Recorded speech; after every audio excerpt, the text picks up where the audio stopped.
Wir haben eine biologische Spülmaschine.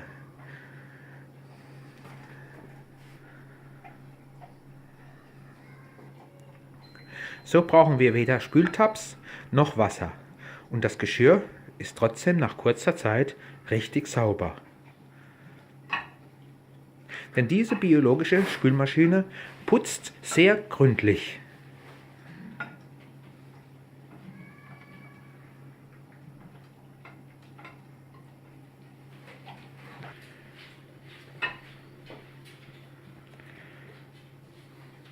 Sieht ihr oben.